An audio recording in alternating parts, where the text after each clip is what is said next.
Hey guys, welcome back to my channel. कैसे हैं आप सब? आई होप आप लोग सब अच्छे होंगे। आज का वीडियो स्पेशल है मेरे लिए क्योंकि आज मैं अपनी चीज़ें कुछ शेयर कर रही हूँ आपके साथ, क्योंकि अब आप लोग भी मेरी फैमिली का हिस्सा हैं, आप लोग मेरी यूट्यूब फैमिली हैं, तो मुझे शेयर करना बनता है। तो आज मैं आपसे अपनी पूरी प्रेगनेंसी की जर्नी और उसके बाद इश्यूज़ फेस करने पड़े वो मैं आज इस वीडियो में आपसे शेयर करूँगी। और वीडियो को एंड तक ज़रूर देखिएगा, बहुत मज़ा आने वाला है। अभी मज़र आने वाले हैं, मज़र को पता नहीं मैं ये शूट कर रही हूँ, बट मेरा मन था हम दोनों साथ में ये शूट करें। वीडियो पसंद आए लाइक और शेयर करिएगा। चैनल पे न्यू है तो सब्सक्राइब किए बिना बिल्कुल भी ना जाइएगा। तो चलिए लेट्स गेट स्टार्टेड। प्रेगनेंसी की जर्नी की बात करूँ तो वो एक बहुत खूबसूरत फेज़ था हमारी लाइफ का, मतलब मेरी और मज़र की लाइफ का बहुत ही प्यारा फेज़ था। शुरू में प्रॉब्लम्स आई, लाइक मुझे इतना कुछ आइडिया नहीं था, कुछ पता नहीं था, बट मैंने बहुत अच्छे से अपनी प्रेगनेंसी को जिया है, एक्चुअली जिसको कहते हैं। मैंने उसमें हर चीज़ एंजॉय करी है। मैं घूमी हूँ, मैंने घर का काम बहुत किया है, मैंने वीडियोस भी शूट करी हैं उसमें। और अगर चैलेंज की बात करूँ तो मेरी तबीयत ख़राब रहती थी, ऑफ कोर्स सभी की रहती है। मेरी सिर्फ मुझे वॉमिटिंग फील होती थी, होती नहीं थी, लेकिन फील होना ही बहुत बड़ी बात हो जाती थी।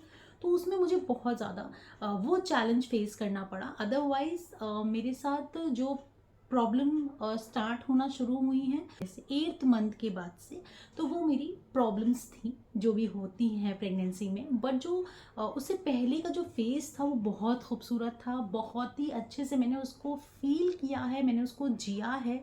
और जो हर लड़की के लिए बहुत स्पेशल होता है, आई थिंक। और मेरे लिए भी स्पेशल था ऑफ कोर्स।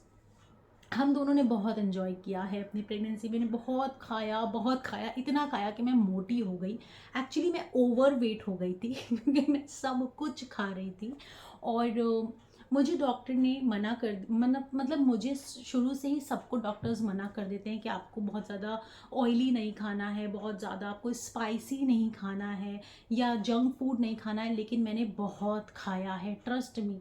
मैंने इतना खाया कि शायद ही कोई खाता होगा। अगर मैं बाहर का नहीं खा पाती थी तो मैं घर में बना के खाती थी, बट मैं खाती थी क्योंकि मेरा मन करता था।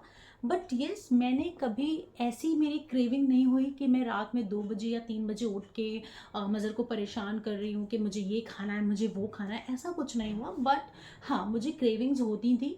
क्रेविंग्स मुझे शाम से स्टार्ट होना शुरू होती थी। सुबह मेरा इतना मन नहीं करता था, बट शाम से मेरे क्रेविंग स्टार्ट होती थी। वो भी कोई ऐसी हेल्दी चीज़ खाने का मन नहीं करता था, सब उल्टी सीधी चीज़ें ही मन करता था। तो मैं क्या करती थी, जो भी मेरा मन करता था मैं उसको बनाती थी घर में और वीडियो भी शूट करती थी। अगर आपने वो वीडियोस नहीं देखी हैं, मेरी शॉर्ट वीडियोस हैं और रमज़ान की वीडियोस हैं, तो उन वीडियोस में मैं प्रेग्नेंट थी तब मैं ये सारी चीज़ें करती थी। मैंने उसमें शीरमाल भी बनाई है, खमीरी रोटी भी बनाई है, पापड़ भी बनाए हैं होली वाले, मैं सब किया है, मतलब मैं आपको बता रही हूँ। तो मैंने प्रेगनेंसी को कभी भी बीमारी की तरह नहीं लिया। मैंने उसको अच्छे से जिया है, मैंने उसको फील किया कि ये मेरी ज़िंदगी का सबसे बेस्ट पार्ट है जिसे मुझे जीना है, मुझे एन्जॉय करना है। अ, मैं जब घूमने जाती थी तो भी मैं एंजॉय करती थी, हालांकि थोड़ी देर के लिए ही मैं एंजॉय कर पाती थी क्योंकि मेरी तबीयत ख़राब होने लगती थी, मतलब मुझे वॉमिटिंग फील होने लगती थी और बहुत जल्दी थकान महसूस होने लगती थी। तो कहीं घूमने इतना मैं जाती थी बट इतना ज़्यादा नहीं हो पाता था। देन हमने सबसे स्टार्टिंग में जब मैं मेरा 3 मंथ्स चल रहा था, हम लोगों ने एनिवर्सरी भी सेलिब्रेट करी, हम लोग गए भी थे, हम लोगों ने बहुत एंजॉय किया, हम लोगों ने व्लॉग भी शूट किया था। लेकिन वो व्लॉग अपलोड नहीं हो पाया क्योंकि वो व्लॉग मुझसे डिलीट हो गया।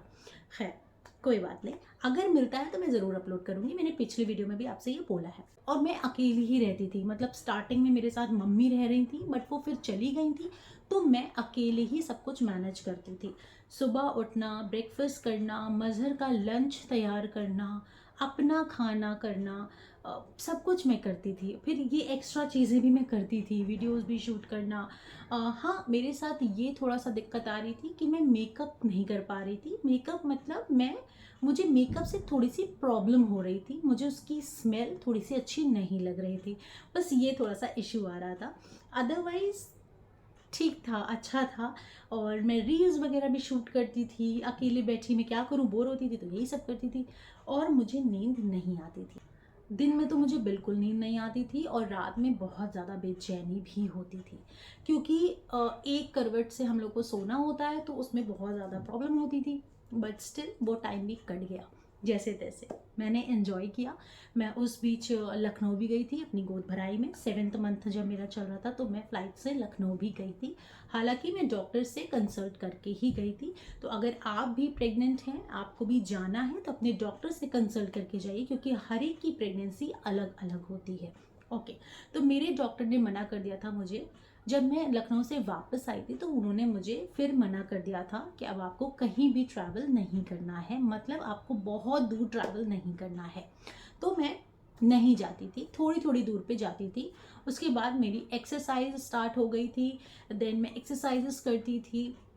और फिर मेरा सबसे जो मेन इशू आया 8वें या 9वें महीने से, वो हुआ मेरा बीपी का इशू। पहले तो नहीं था, बट लास्ट मोमेंट पे मेरा बीपी बहुत ज़्यादा हाई हो गया था। क्योंकि फिर उसके बाद क्या हुआ, डॉक्टर ने मुझे सब कुछ बंद कर दिया। नमक मेरा बंद हो गया, मैंने नमक बंद कर दिया, और मैं रोज़ बीपी अपना चेक करके खुद से डॉक्टर को भेजती थी, और हमेशा हाई ही निकलता था। बहुत कम ऐसा हुआ है जो लो हुआ है या नॉर्मल हुआ है। जब मैं हॉस्पिटल जाती थी तो मेरा कुछ ज़्यादा ही हाई हो जाता था। हो सकता है थोड़ा टेंशन रहता होगा, या मैं जाती थी थकान से, उसकी वजह से भी हो सकता है। तो मेरा बीपी बहुत ज़्यादा हाई हो गया। ये मसाले वगैरह सब कुछ खाने के लिए बंद कर दिया। क्या हुआ था, मैंने पानी पूरी वगैरह बहुत खाई थी, तो हो सकता है उससे भी हुआ हो। उसके बाद जब ऐसा हुआ तो मैंने सब बंद कर दिया, क्योंकि मुझे अपना बीपी कंट्रोल में रखना था। डिलीवरी का टाइम पास था तो मुझे बीपी को कंट्रोल करना था, क्योंकि डॉक्टर ने बोला था अगर तुम्हारा बीपी बहुत ज़्यादा हाई होगा तो निदा मुझे ऑपरेट करना पड़ेगा, तो प्लीज़ अपने बीपी को कंट्रोल में रखो, और मुझे ऑपरेशन नहीं करवाना था। ओके, देन मैंने अपने बीपी को कंट्रोल में रखा। देन होता ये था, जब मैं घर में अपना बीपी चेक करती थी तो मेरा बीपी नॉर्मल आता था। सुबह और शाम मुझे देना होता था, 2 टाइम मुझे डॉक्टर को देना होता था। देन जब मैं हॉस्पिटल जाती थी मेरा बीपी सडनली हाई हो जाता था, बहुत ज़्यादा हाई हो जाता था, कि उन्होंने मुझे फिर लास्ट में बीपी की दवा देना स्टार्ट कर दी, ताकि वो बीपी मेरा नॉर्मल रहे। तो मुझे सुबह 10 बजे वो दवा खानी होती थी, मुझे अभी तक याद है। तो वो दवा मुझे खानी होती थी, तो मैं वो खाती थी, क्योंकि मेरा बीपी बहुत ज़्यादा हाई होने लगा था और मुझे अपना बीपी कंट्रोल में करना ही था। एनी हाउ मुझे कंट्रोल में करना था। उस बीच मेरी सिस्टर ने मुझे बताया कि तुम लेटस खाओ, लेटस बीपी को कंट्रोल करता है। तो मैंने लेटस मंगाया और लेटस को खाना शुरू किया। हाँ, उससे मुझे थोड़ा सा फ़र्क ज़रूर पड़ा था। मुझे इतना था कि मुझे डिलीवरी के टाइम अपना बीपी को नॉर्मल रखना था। जब डिलीवरी का टाइम करीब आया उसके बाद क्या हुआ, जब मैंने एक्सरसाइजेस शुरू करना स्टार्ट करी। एक्सरसाइजेस मेरे लिए थोड़ा सा टफ थी, क्योंकि 9वें महीने करते हैं और 9th मंथ में एक्सरसाइजेस करते हैं, तो मेरे लिए काफ़ी ज़्यादा टफ हो रहा था स्क्वैट्स करना, क्योंकि मुझे स्क्वैट्स करना ही करना था, क्योंकि मुझे ऑपरेशन तो कराना नहीं था, तो मुझे स्क्वैट्स करना था।